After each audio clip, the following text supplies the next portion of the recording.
my fellow sheriffs, Larry Jones from Glenn County, Jon Lopey from Siskiyou County, Mike Downey, Humboldt County, and Mike Poindexter, who I traveled to Alturas once. I think it took me as long to get to Alturas as it did to get to San Francisco. So coming over from Alturas is a chore and an adventure. And I love going there. It's a beautiful community. It really is pretty in that area. We have several connections from Norte County that have operations over in your community and your county. It's always a delight going and seeing the different areas in our communities that we all share, and how similar we are, but also how absolutely diverse California is. And it takes a long time to get across the state. And part of the 12 years that I've been sheriff, it has been a pleasure to see a lot of it.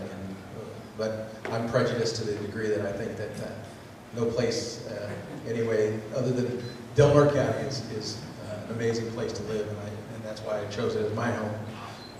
Even though all your counties have great things going on. So, I went to school down here, please. Anyway, if we could all stand for the pledge. Face one of the flags that you have in this here. I pledge allegiance to the flag of the United States of America and to the republic for which it stands, one nation, under God, indivisible, with liberty and justice for all. If we remain standing for this minute. Heavenly Father, thank you for this day, the gorgeous weather that we had, and also for the nurturing rains that helped to quench the fires and help in our communities in California that we're so desperate need of it. Thank you for the dedication that we did today to the World War II veterans. And we remember that the trials that our country has gone through over the years has strengthened us as a people, that we stand for the liberty and for the freedom that we have. And may we never forget all that so many sacrificed so that we may stand here today under this flag and for what it stands. Amen.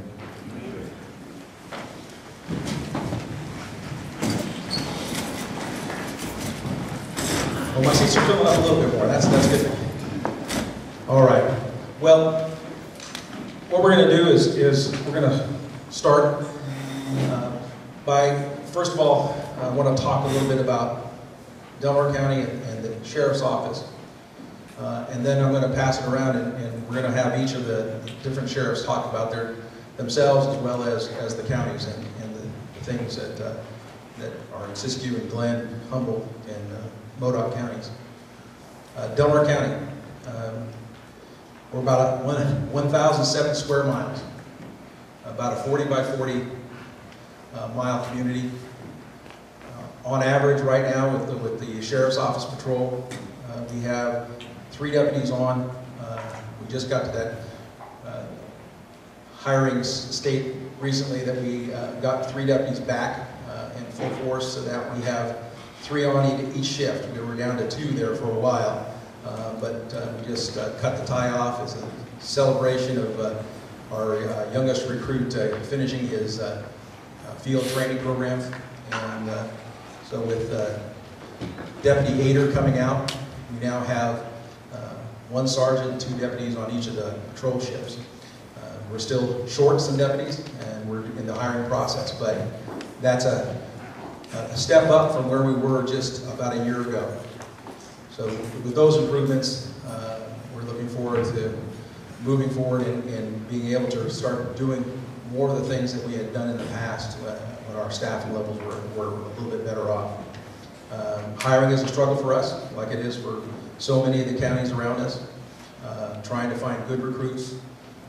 When we do test, and we're testing currently, we usually end up with about half a dozen or more applicants, and out of that, we usually hire about 1 for every cycle, even though we're looking at hiring 2 or 3 positions. We usually end up with 1, being able to go through the background process, which is extensive. So those challenges are ongoing, continuous.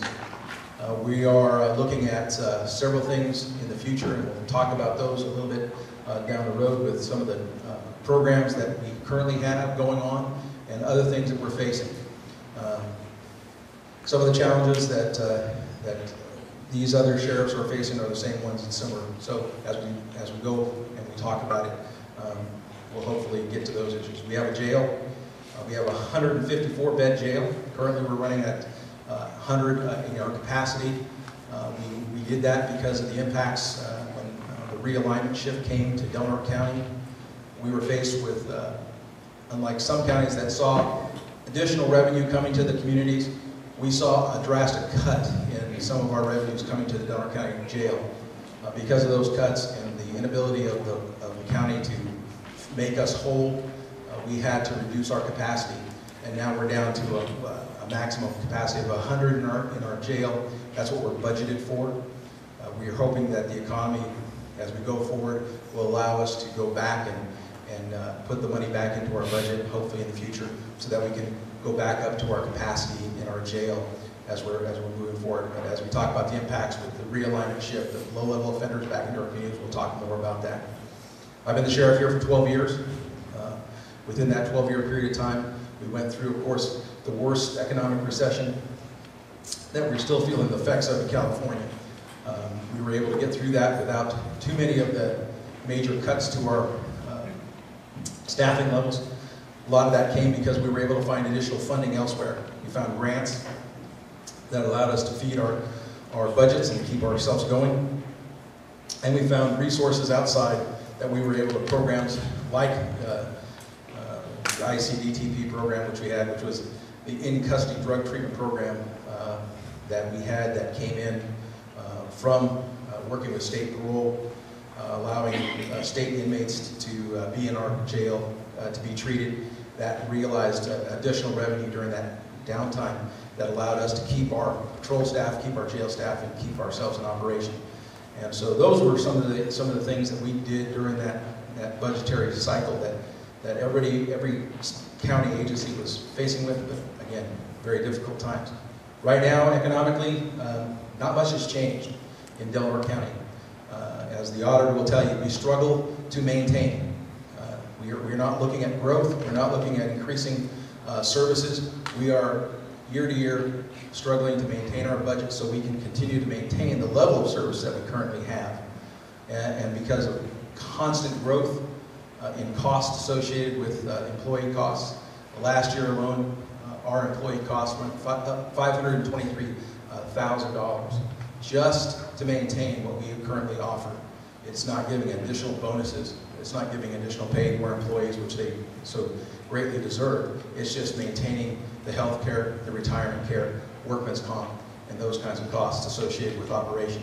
So in a $7 million budget, when you're looking at a $523,000 increase, that's a significant increase in your operational costs, just to maintain what we have. So it's a challenge. It's a challenge for counties all around, and as they'll talk, I'm sure they'll be able to tell you some of what they're facing. Anyway, there's a lot more subjects, and I'm not going to monopolize this. I'm going to pass this off to Jon Lopey.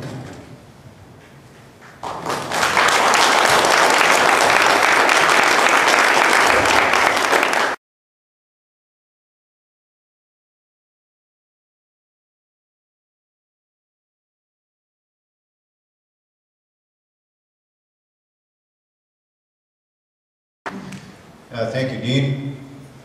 I'm going to talk a few minutes about some of the things going on in Siskiyou County. Can everybody hear me back there?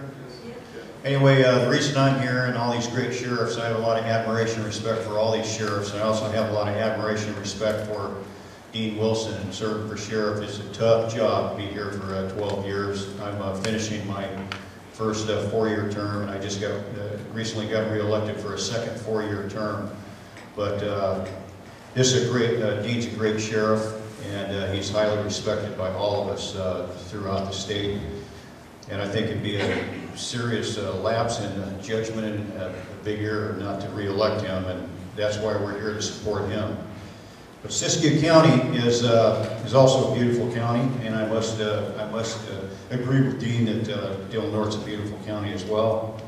But anyway, good afternoon, and thank you for giving me the privilege of being here to briefly discuss what's happening in Siskiyou County and describe our fight to preserve our heritage, way of life, economy, public safety, health and welfare of our citizens, and the freedoms we hold dear from the perspective of an elected sheriff. Abraham Lincoln once said, "America will never be destroyed from outside. If we falter and lose our freedoms, it will be because we destroyed ourselves." And most sheriffs are very concerned about what's happening in our respective counties. And we're very concerned about the freedoms and the inalienable rights and freedoms to pursue the American dream that our brave protectors of the law are striving to maintain.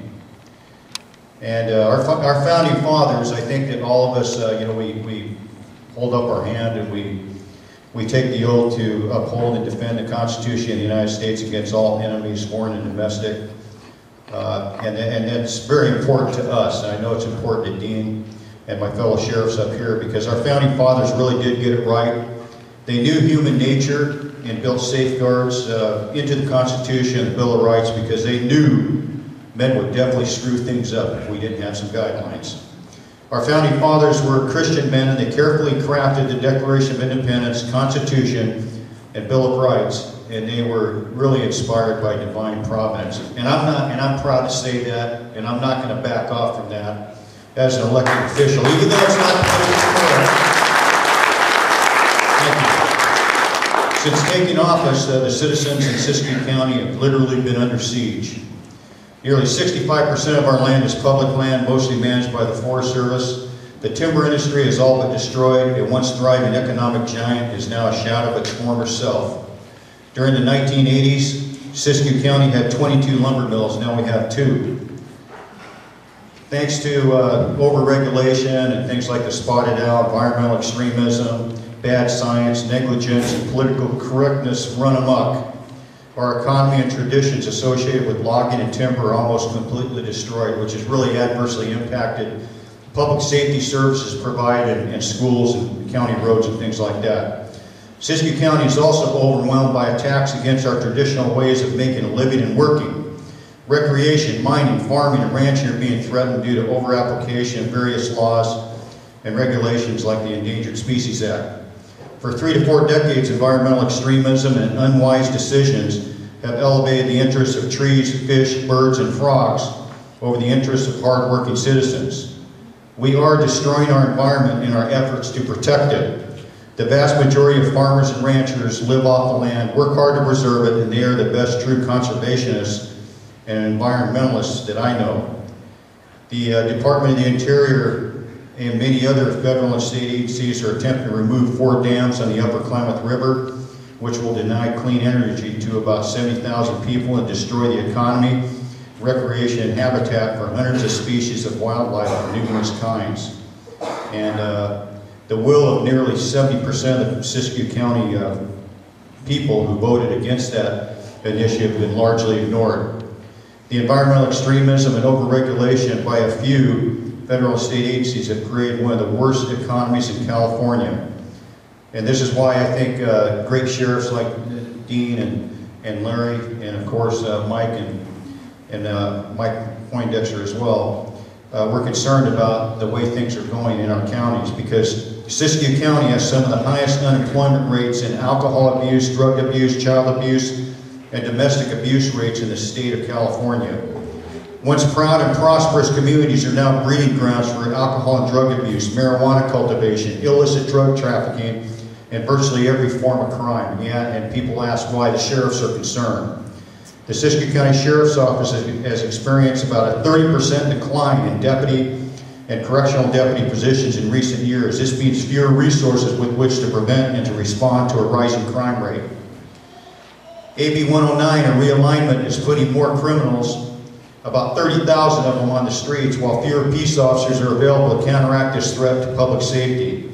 Most county jails are now mini prisons and overcrowded to unprecedented levels. The few farming, ranching, mining, and recreational enterprises which still exist in my county are threatened. Now, with the drought, farming is threatened even more. Due to the lack of political will and bad policies which render our border with Mexico unsecure, Siskiyou County is besieged by drug and human trafficking organizations. Huge quantities of marijuana